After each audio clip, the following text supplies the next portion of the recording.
মাত্র ৫০০ টাকায় পুঁজিতে শুরু করেছিলেন বিভিন্ন ধরনের কংক্রিটের শোপিস বানানোর কাজ। এখন সেই কাজই বদলে দিয়েছে এক কিশোরীর জীবন। এখন তৈরি করছেন ভাস, কোস্টার, ট্রে, জুয়েলারি বক্স সহ শত শত নকশার রকমারি পট বা শোপিস। দেশীয় বাজারে চাহিদাও রয়েছে এসব পণ্যের, তবে এসব পণ্য বিদেশের মার্কেটে ছড়িয়ে দিতে চায় এই তরুণী। একটা মোল্ড আর কিছু মেটেরিয়াল সব মিলে ৫০০ টাকার মতো ইনভেস্ট সে আমাকে করে দিয়েছিল।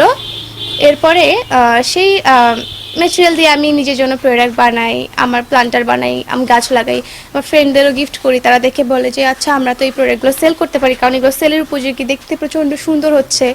তো এই সব মিলেই আমাদের আসলে এই প্ল্যাটফর্মে আসা। আর আমি প্রচণ্ড হেল্প পেয়েছি আমার প্যারেন্টস থেকে, আবার বাবা মা, আমার ভাই বোন, আমার ফ্রেন্ডরা, মানে আমার ফ্রেন্ড অ্যান্ড ফ্যামিলি আমাকে সব দিক থেকে 100% সাপোর্ট করেছে।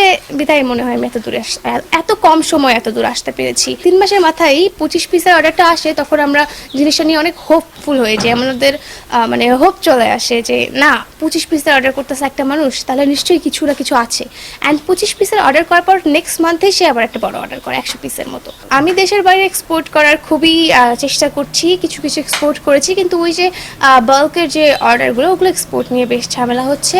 তো আমি চাচ্ছি এক্সপোর্ট করার, তো মানে বাল্ক অর্ডারে, মানে বিশাল আয়তনে এক্সপোর্টের যে ব্যাপারটা আছে আমি চেষ্টা করছি। 5 ভাই বোনের মধ্যে 4 নম্বর ঐশী। ছোট থেকে ছিলেন অনেক সৃজনশীল। তার এই সৃজনশীলতায় সহযোগিতা করেন তার পরিবারের অন্যান্য সদস্যরা। সে একদিন দেশের সুনাম বয়ে আনবে, এমনটাই প্রত্যাশা ঐশীর বাবার। ঐশী আমার 4 মেয়ের মধ্যে চতুর্থ। আমার 4টি মেয়ের মধ্যেই সৃজনশীলতা আছে, তারা এই ক্রিয়েটিভিটির মধ্যেই খুব ভালো। ঐশী ছোটোবেলা থেকেই খুব সৃজনশীল ছিল। এখন এইগুলা শখের বসেই করছে, ঘর সাজানোর জন্য, তার গাছের চারা লাগানোর জন্যই। পরবর্তীতে সে আস্তে আস্তে এই বিজনেসে রূপ নিচ্ছে। পড়াশোনার পাশাপাশি সে এগুলো করে। সে এই ব্যবসায় তার যথেষ্ট শ্রম এবং মেধা খাটিয়েছে, যথেষ্ট পরিশ্রম করে সে আজকে এইটাকে এই পর্যন্ত নিয়ে আসছে। ওইভাবে সে যতটুকু সাপোর্ট করার দরকার ততটুকুই করেছি, এবং ভবিষ্যতে সে এটাতে ভালো করবে আশা করি। ৫০০ টাকার পুঁজি দিয়ে শুরু হলেও ঐশী এখন প্রতি মাসে রোজগার করছে প্রায় লাখ টাকা। তার এই তৈরিতে কর্মসংস্থান সৃষ্টি হয়েছে আশেপাশের বেকার নারীদের। আমি ঐশীর এখানে কাজ করি,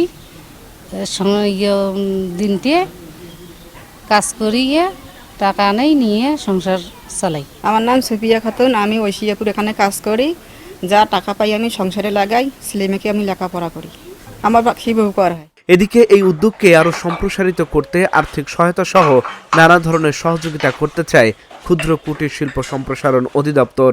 এখানে ছোট বড় যে কোনো উদ্যোক্তাই হোক না কেন, তাদের বিভিন্ন ধরনের হেল্প আমরা করে থাকি। যেমন তাদের যদি কোনো আর্থিক প্রয়োজন পড়ে, সেটা আমরা ছোটোখাটো ঋণ দিয়ে থাকি। এছাড়া তাদের যদি কোনো ট্রেনিংয়ের প্রয়োজন হয়, প্রশিক্ষণের প্রয়োজন হয়, সেই কাজটাও করে থাকি। আর আমি শুনেছি ঐশী এবং উনি যে কাজগুলো করে সেগুলো দেখেছিও বটে। উনি একজন ভালো উদ্যোক্তা, ইনোভেটিভ আইডিয়া তার। তিনি যে কংক্রিটের শোপিসগুলো তৈরি করেন সেগুলো আসলে অনেক সুন্দর, এবং সেগুলো আসলে লোভনীয় পণ্য। তিনি যদি বেসিকের হেল্প নিয়ে এক্সপোর্ট করতে চান, তাহলে আমাদের কয়েকটা ক্রাইটেরিয়া রয়েছে যেগুলো আমরা করে থাকি। মূলত আমরা হেল্প করে থাকি ওনাকে বিভিন্ন লিঙ্কেজ করে দিয়া, বিভিন্ন মাধ্যমে যারা বায়ার রয়েছেন, যারা সেল করেন, যারা এক্সপোর্ট করেন, তাদের মাধ্যমে লিঙ্ক করে দিতে পারে। এছাড়া আমাদের বেসিকের সহায়তায় বাইরের কয়েকটা দেশে আমরা মেলার আয়োজন করে থাকি। স্বল্প পুঁজিতে উদ্যোগ আর অধ্যবসায় থাকলে বয়স নয়, মানই নির্ধারণ করে সাফল্য। একদিন ঐশীর এই নির্মাণ শৈলী দেশের গণ্ডি পেরিয়ে অর্জন করবে বৈদেশিক মুদ্রা, এমনটাই প্রত্যাশা সংশ্লিষ্টদের। Dhaka journal news desk.